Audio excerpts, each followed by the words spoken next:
بسم اللہ الرحمن الرحیم۔ السلام علیکم ناظرین، کیسے ہیں آپ سب؟ FG اسلامک وائس میں آپ کا خیر مقدم ہے۔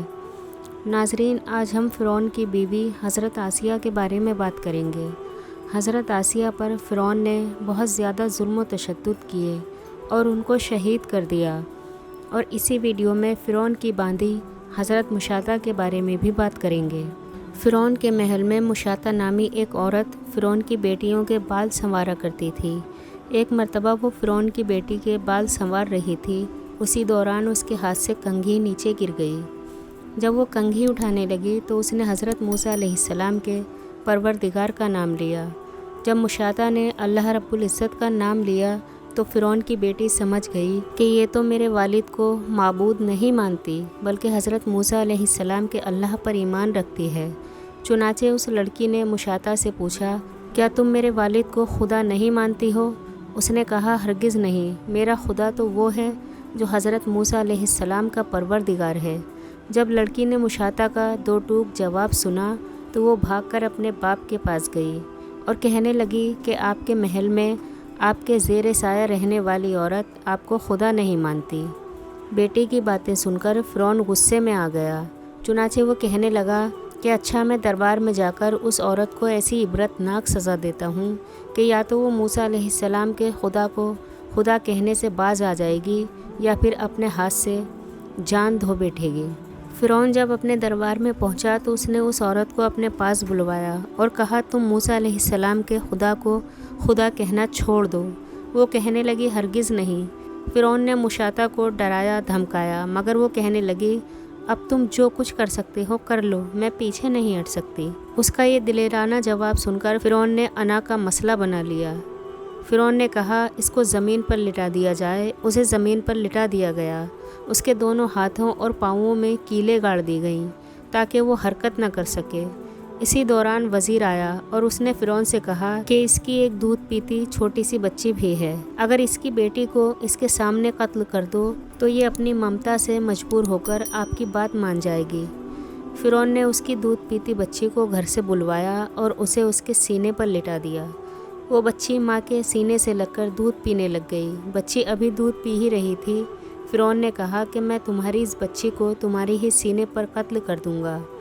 وہ اتنی بڑی دھمکی سن کر بھی کہنے لگی کہ اب میرے دل میں اتنا اطمینان بھر چکا ہے کہ میں اپنی آنکھوں سے بیٹی کو خون میں لت پت تڑپتا تو دیکھ سکتی ہوں، مگر میں اپنے ایمان کا خون نہیں کر سکتی۔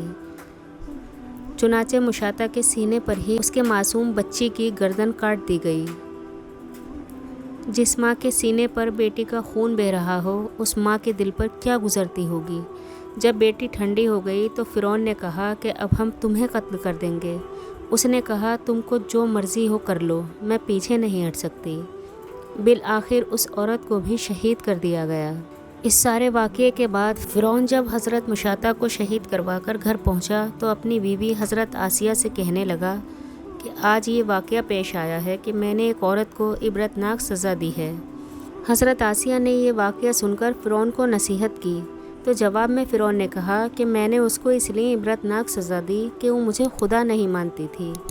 یہ سن کر حضرت آسیہ نے کہا کہ خدا تو میں بھی تجھے نہیں مانتی بلکہ تو ایک عام انسان ہے۔ جب فرعون نے یہ سنا تو حیران رہ گیا کیونکہ اسے حضرت آسیہ سے بڑی محبت تھی۔ حضرت آسیہ کو اللہ رب العزت نے بڑا حسن و جمال عطا کیا تھا۔ فرعون نے حضرت آسیہ کو پوری قوم کی عورتوں سے چن کر ان کے حسن کی وجہ سے اپنی بیوی بنایا تھا اور ان سے وہ بہت زیادہ محبت کرتا تھا۔ چنانچہ فرعون کہنے لگا کہ تم کیسی باتیں کر رہی ہو؟ وہ کہنے لگی، میں بالکل ٹھیک کہہ رہی ہوں کہ تو جھوٹا ہے۔ پروردگار تو وہی ہے جس کا پیغام لے کر حضرت موسیٰ علیہ السلام تشریف لائے ہیں۔ فرعون نے یہ بات سنی تو اسے بہت غصہ آیا، لہٰذا کہنے لگا کہ میں تمہارا بھی وہی حشر کرواؤں گا جو میں نے مشاطہ کا کروایا ہے۔ حضرت آسیہ نے کہا، تو جو چاہتا ہے کر لے، میرے ساتھ میرا پروردگار ہے۔ اب میں نے فیصلہ کر لیا ہے کہ میں اپنے پروردگار کو نہیں چھوڑ سکتی، البتہ تیری ہر چیز کو چھوڑ سکتی ہوں۔ جب اس نے یہ باتیں سنی تو وہ پھر دربار میں آیا۔ پھر اس نے لوگوں کو بلوا لیا اور کہنے لگا کہ دیکھو یہ کتنی بڑی سازش ہے۔ موسیٰ نے میری بیوی کو بھی بہکا لیا ہے، آج میں اس عورت کو یا تو مار ڈالوں گا یا پھر وہ اپنی بات سے ہٹ جائے گی۔ چنانچہ اس نے اپنی بیوی کو گرفتار کروا کر دربار میں بلوایا۔ وہ تو ملکہ تھیں اور ان کے اشاروں پر نوکر چاکر بھاگ بھاگ کر کام کرتے تھے۔ لوگ احترام کی وجہ سے ان کی طرف آنکھ اٹھا کر بھی نہیں دیکھ سکتے تھے۔ آج وہ فرعون کے دربار میں ملزمہ بن کر کھڑی ہیں۔ فرعون نے حضرت آسیہ سے کہا کہ تو اتنے عالی شان محل میں رہتی ہے، اتنی نعمتوں میں پلی ہے، اب تجھے محل والی ناز و نعمت والی زندگی سے محروم ہونا پڑے گا۔ بہتر ہے تو اب بھی باز آ جا اور مجھے خدا مان لے۔ حضرت آسیہ نے کہا، اب میں ایمان قبول کر چکی ہوں، لہٰذا میں اپنی بات سے پیچھے نہیں ہٹوں گی۔ اور پھر فرعون نے حضرت آسیہ کو بھی سزا دینے کا فیصلہ کر لیا۔ فرعون نے سب سے پہلے سزا کے طور پر حضرت آسیہ کو رسوا کرنے کا فیصلہ کیا۔ اس نے کہا کہ سب سے پہلے اس عورت کے جسم سے لباس اتار دیا جائے۔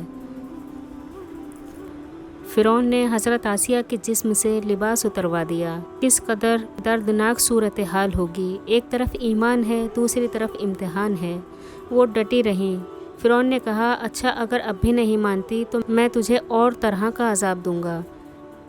فرعون نے کہا کہ اس کا منہ میرے محل کی طرف کر کے لٹا دو تاکہ آخری وقت میں بھی اس کی نگاہیں میرے محل پر لگی رہیں اور اس کے ذہن میں یہ بات رہے کہ میں ان نعمتوں کو ٹھکرا کر ذلیل و خوار ہو کر مر رہی ہوں۔ اور پھر فرعون کے حکم کی تعمیل ہوئی۔ حضرت آسیہ کے ہاتھوں اور پاؤں میں لوہے کی کیلیں گاڑ دی گئیں تاکہ ہل نہ سکیں۔ اور پھر فرعون نے لوگوں کو بلا کر کہا کہ اس کے جسم سے کھال کو جدا کرنا شروع کر دو، اور ویسا ہی کیا جانے لگا۔ حضرت آسیہ کے جسم سے کھال جدا کی جانے لگی۔ کس قدر دردناک منظر ہوگا کہ اگر ہمارے جسم پر ذرا سا بھی زخم لگ جائے تو برداشت نہیں ہوتی۔ وہاں تو صورتحال کچھ اور ہی تھی کہ ایک عورت کے جسم سے کھال اتاری جا رہی ہے، مگر حضرت آسیہ کا ایمان دیکھیے کہ آپ برداشت کرتی رہیں اور اپنے ایمان پر قائم رہیں اور آپ کے جسم سے کھال اتار دی گئی۔ اللہ کی شان دیکھیے کہ آپ ابھی تک زندہ تھیں مگر جسم زخم بن چکا تھا، اور ظالم فرعون کا دل ابھی تک ٹھنڈا نہیں ہوا تھا۔ وہ کہنے لگا کہ مرچیں لاؤ اور اس کے پورے جسم پر چھڑک دو۔ حضرت آسیہ کے جسم پر مرچیں ڈال دی گئیں تو وہ مچھلی کی طرح تڑپنے لگیں، اور اس تڑپنے کی حالت میں انہوں نے اللہ رب العزت کے حضور ایک دعا مانگی کہ اے اللہ، فرعون کا محل سامنے ہے، وہ کہتا ہے کہ ہم نے تمہیں اس محل سے نکال دیا ہے، آج کے بعد تم اس محل میں نہیں جا سکو گی۔ اے پروردگار، مجھے اس محل کے بدلے جنت میں آپ کے پاس ایک گھر چاہیے، اور مجھے فرعون اور اس کے عمل سے نجات عطا فرما دیجیے۔ اور اللہ رب العزت نے اسی حال میں شہادت کے مرتبے پر فائز فرما دیا۔ کیا مضبوطی تھی ایمان کی کہ شہید ہو گئیں لیکن اپنے ایمان کو کمزور نہ پڑنے دیا۔ اللہ رب العزت ہمارے ایمان کو بھی مضبوطی عطا فرما دے، ہمیں ایمان پر قائم رہنے والا بنا دے، آمین۔ تو آج کے لیے بس اتنا ہی، انشاءاللہ اگلی ویڈیو میں پھر حاضر خدمت ہوں گے۔ اللہ حافظ۔ چینل کو سبسکرائب کریں، ویڈیو کو لائک اور شیئر کرنا نہ بھولیں۔